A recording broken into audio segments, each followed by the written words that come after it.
told your friend you're not okay?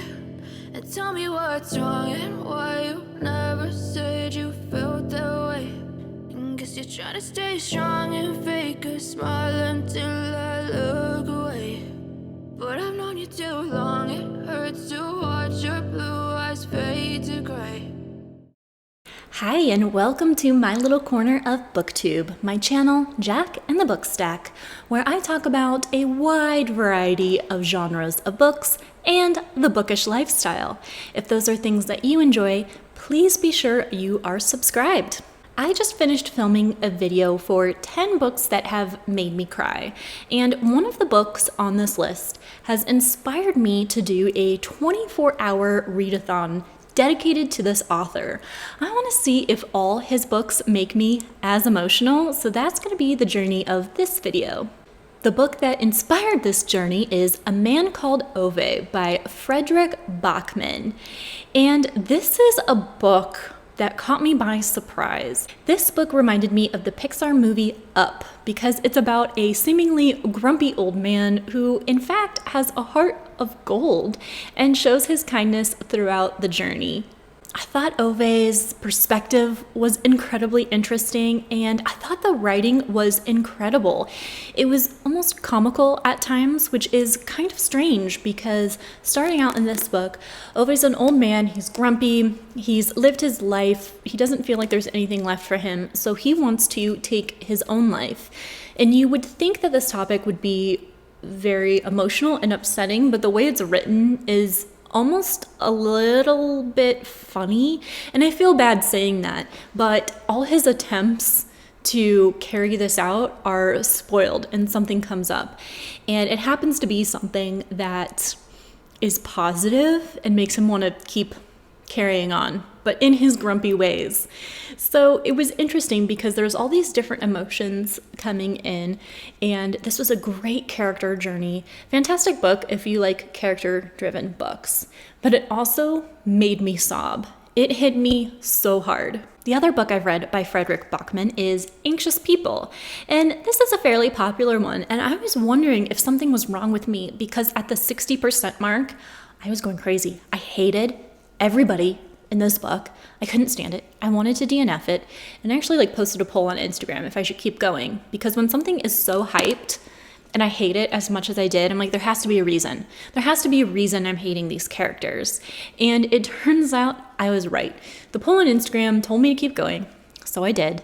And it turns out there was in fact a reason we were supposed to hate these characters.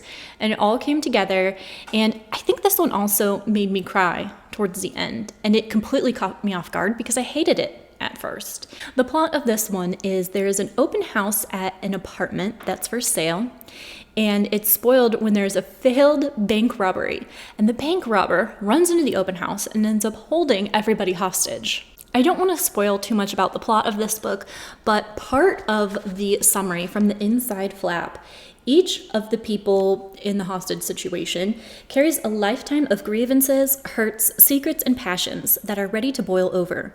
None of them is entirely who they appear to be, and all of them, the bank robber included, desperately crave some sort of rescue. As the authorities and the media surround the premises, these reluctant allies will reveal surprising truths about themselves and set in motion a chain of events so unexpected that even they can hardly believe what happens next. These two books with lovable and yet complex characters really make me wonder if Fredrick Backman is going to be my favorite author. So far, he's definitely one of the favorites, but I have a pile of some of his other books I want to try, and that's why I'm going to try to read as much as I can in this 24 hours. So I don't know anything about the plots of these, so I won't dive into that until I check in, but I will share the options with you.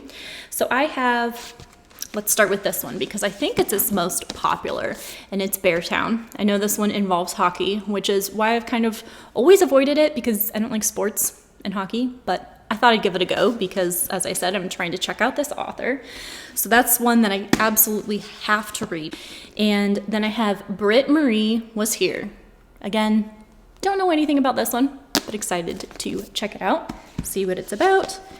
And My Grandmother Asked Me to Tell You She's Sorry, which I don't know, that title makes me sad. That picture with the little girl and the dog make me sad. I really wonder how many of these are gonna make me cry. I don't know. There's 4 books here. How many are gonna make me cry? I don't know. This one definitely will. And every morning, the way home gets longer and longer.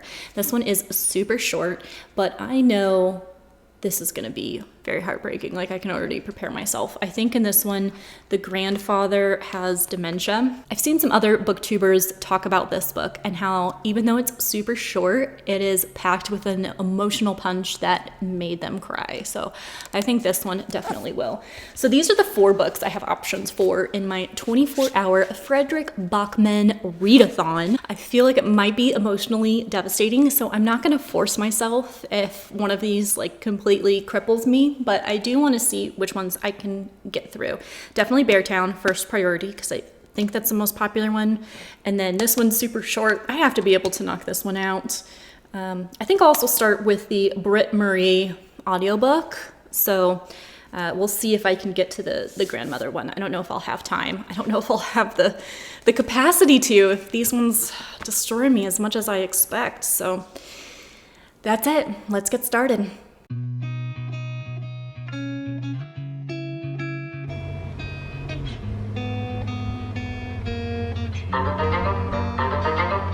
Simon & Schuster Audio presents Britt Marie Was Here, a novel by Fredrick Backman, read by Joan Walker.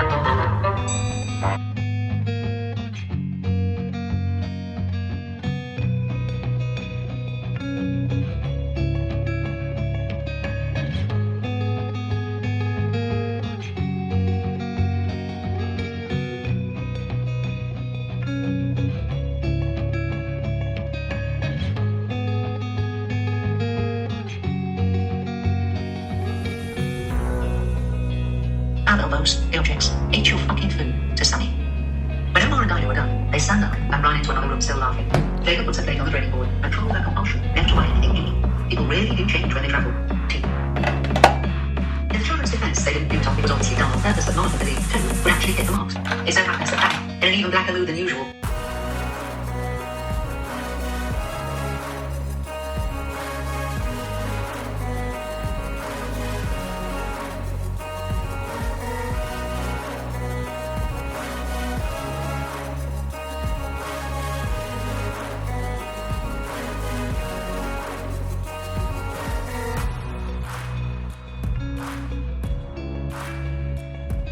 no scream, and more than anything, she'd like to be taken back to her proper home, her real life, and be dropped off there.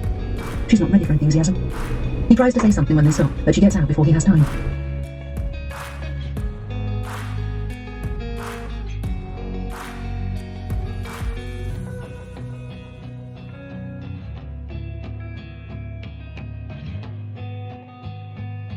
Vega ignores her. Hello, Vega. Britt Marie repeats. Check these ultimate business cards, they're wicked. I got them off Kent. Omar yells, his eyes glittering. Storms into the kitchen. Soon, you can hear that she's washing up. It sounds like something is crawling about in the sink while she attempts to beat it to death, here without saying anything else. Britt Marie must have had 2 or 3 such repairs when the door tinkles again. She just allowed herself to see the young man coming inside, and she's certainly not used to any other dialect or accent. The only description she's able to give them is,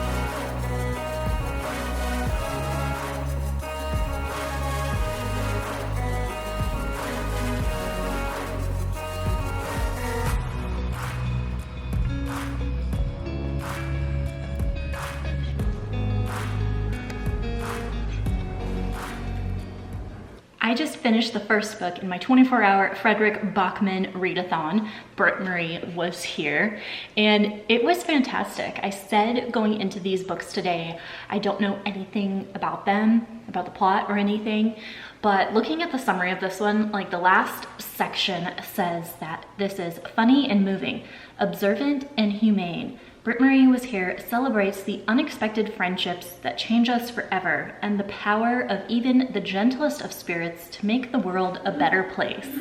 And that is exactly what I just experienced. This was so wholesome and heartwarming and fun and hilarious. Reading from the perspective of a 63-year-old woman who just left her cheating husband is the refreshing perspective I didn't know that I needed. This was fantastic. It reminded me a lot of Ove because that's from the perspective of like an older man. So it was similar in that way, and the sarcasm was hilarious.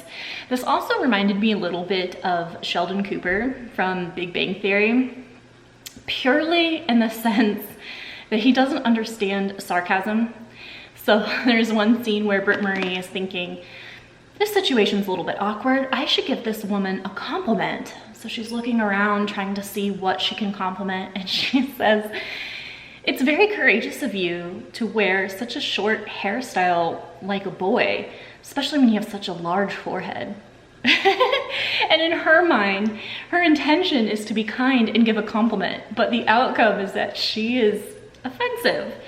And I like that perspective. I like that this is a seemingly cranky and mean old woman, but reading from her point of view, you see how she has the best of intentions.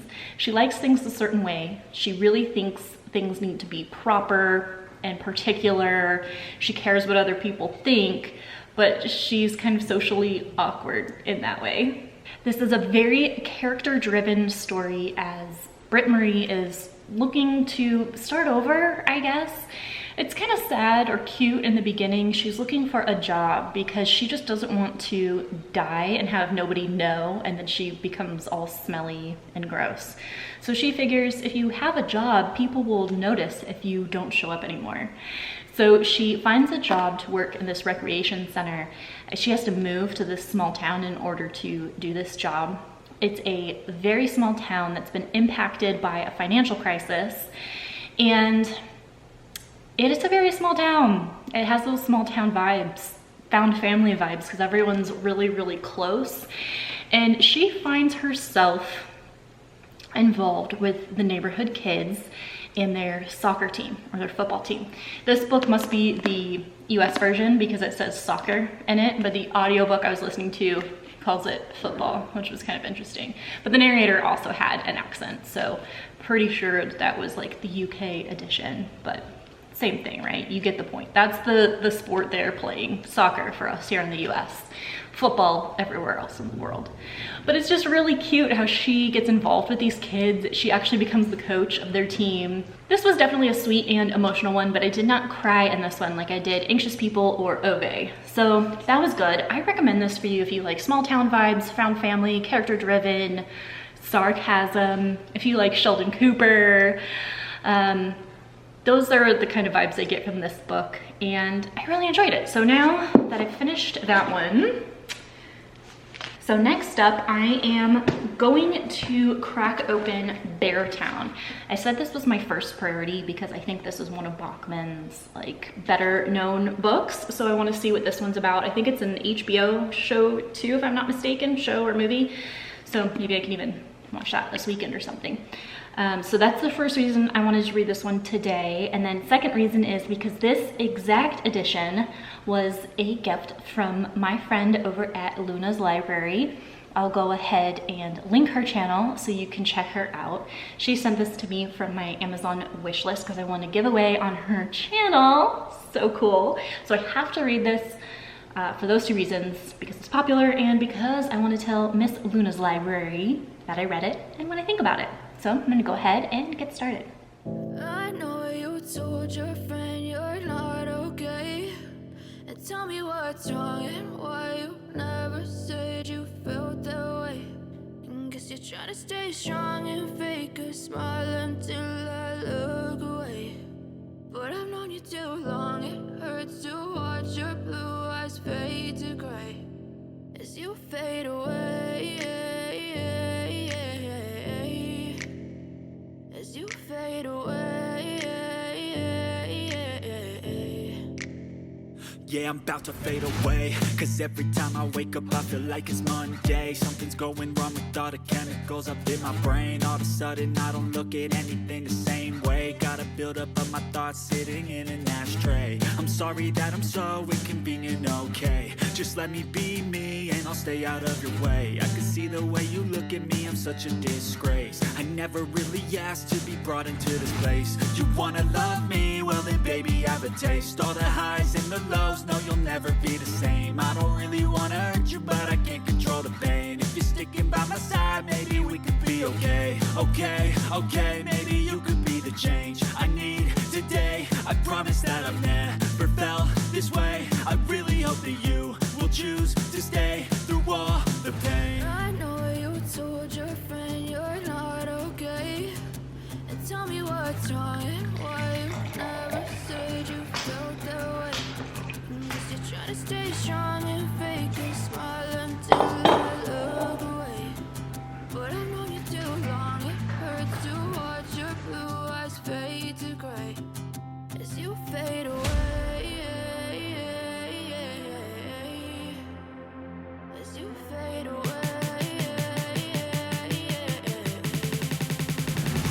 as you fade away.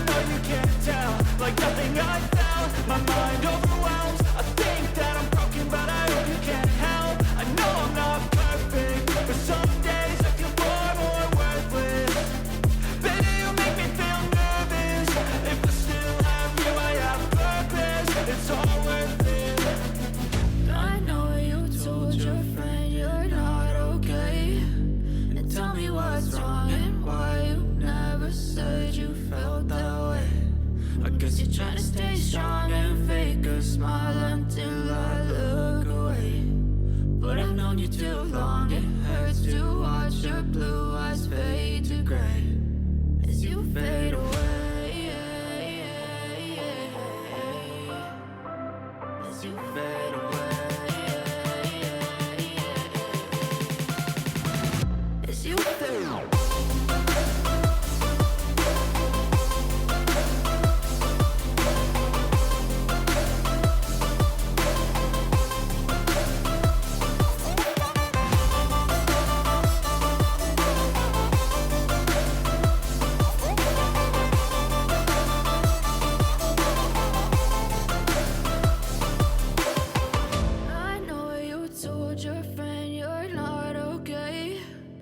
Tell me what's wrong and why you never said you felt that way. And guess you're trying to stay strong and fake a smile until I look away. But I've known you too long, it hurts to watch your blue eyes fade to gray. It's the next day now. I'm currently on my lunch break at work, so let me start off by telling you about Beartown. I said I was going into these books yesterday blind, so I didn't know anything about the plot, and I don't want to tell you the specifics of it either, but after I finished it, I read the inside flap, and I can give you a little bit of an idea. The semifinal hockey match is the catalyst for a violent act that will leave a young girl traumatized and a town in turmoil. Hers is a story no one wants to believe, since doing so would mean the end of a dream. Accusations are made, and like ripples on a pond, they travel through all of Beartown, leaving no resident unaffected. Beartown explores the hopes that bring a community together, the secrets that tear it apart, and the courage it takes for an individual to go against the grain. In this story of a small forest town, Fredrick Backman has found the entire world. So that kind of gives you a summary, very high level, what you can expect with this book. And I think just from that description alone, you can tell that the tone of this book is very, very different from his other ones. Whereas with the other ones, I love the comedic relief. This one had no comedic relief. It didn't have any sarcasm. It didn't have just that attitude and spirit that I like with his other books. And also with those other books, you are following like one main character, and so the character development is phenomenal and so much fun, and I get really attached to his characters. This one had so many different characters that I didn't connect as deeply. And I don't mind, there can be like a lot of perspectives and a lot of characters, and I can still feel things, but this was just a very different vibe from the other books. There was a lot of foreshadowing with this book, which is something that I love in books because it really helps build the anticipation. So I enjoyed that element. And this is very similar to Britt Marie in that it is set in a small town that is obsessed with sports. And although the sport in this book is hockey and not football or soccer like in Britt Marie, still a lot of those same elements are woven throughout Beartown. Beartown is a little bit different though, because this was very, very sports focused, and me not being an athletic person or someone who likes sports, that wasn't necessarily an element that I was that fond of. I think between the very serious tone of this book with the subject matter and the lack of the sarcasm and comedic relief, The differences in the connections I felt with the characters and the focus on sports, this wasn't as good as I was expecting or hoping it would be, so this is not my favorite Backman. As expected, this book made me cry. It was so sweet, so heartbreaking, so heartwarming, so touching. I was right, it is about a grandfather who has like dementia or Alzheimer's. I don't think it's clearly called out, but the whole point of this is that he knows his mind is going, and so he is trying to prepare his son and his grandson to say goodbye, while also desperately trying to hold on to his memories. And like one element that made me really, really sad, for example, is he's really scared to forget his late wife and what it felt like to fall in love and be in love. So he was telling his grandson to remind him of certain things so he could remember his late wife. And oh my gosh, it was so beautiful. It was so beautiful. It's only 76 pages, so I mentioned it's really short. It was a quick read. It's best to do it in one sitting to get like the full emotional impact of it. It was really good. Now I want to rank the Backman books, and my favorite remains A Man Called Ove. Not only is this my favorite Backman, but it remains one of my top 5 favorite books of all time. My second favorite, I think I'm gonna give it to Britt Was Here. It had very similar vibes to Ove, so maybe that's why I liked it so much, but I really like the seemingly cranky character with a heart of gold. Gives you a different perspective, makes you all warm and fuzzy inside, and makes you laugh. It wasn't as emotionally devastating as Ove. I think Britt had a very uplifting ending, and although it was a little bit ambiguous, I still felt really good at the end of it. So number 2 spot goes to Britt. Third place has to go to this one because it packed such a powerful punch in just 76 pages. It was beautifully written. The perspective was exquisite. I really enjoyed this. Fourth place goes to Anxious People, and I bet you that upon a reread, this might be ranked higher on my list. I was so frustrated the first 3/4 of the book. The last fourth was very impactful. I liked that a lot. So I think now that I know what the point of the book is and getting through my frustration, I bet I would like this a lot more. Definitely a unique plot, still has some of that comedic relief, characters you love, very complex, very emotional. Last place for Backman's would have to go to Beartown, no surprise. Like I said, this just didn't have the same character connections for me. It didn't have the comedic relief. It had a very dark and heavy tone and subject matter. It had an element of nobody believes me, which I don't like in books, and it seemed very different. It seemed very different than these other ones and what I would attribute to Fredrick Backman's writing, so I enjoyed that one the least. I still need to read this one, and I didn't get to it in this 24-hour readathon because, well, I was a little bit busy. But this is the next one that I want to read from this author. I did read the summary on the back. I see that it's about a 7-year-old girl and her grandmother who is 77 and is her best friend. So that gives me maybe Ove and Britt vibes because it's dealing with a grandparent. Ooh, maybe even and every morning the way home gets longer because it's grandparent. That might be another theme for Fredrick Backman. I'm here for it. I really want to try this one. This one does sound sad. I stand by that, but I'll try this one out next. Thank you so much for hanging out with me in this 24-hour Fredrick Backman Read-A-Thon. It was a lot of fun. I'm still standing. I'm not as emotionally crippled as I thought I might be. I only cried in one of the 3 books that I read yesterday, so that's not bad. Thanks again for hanging out with me, and I will see you in the next video.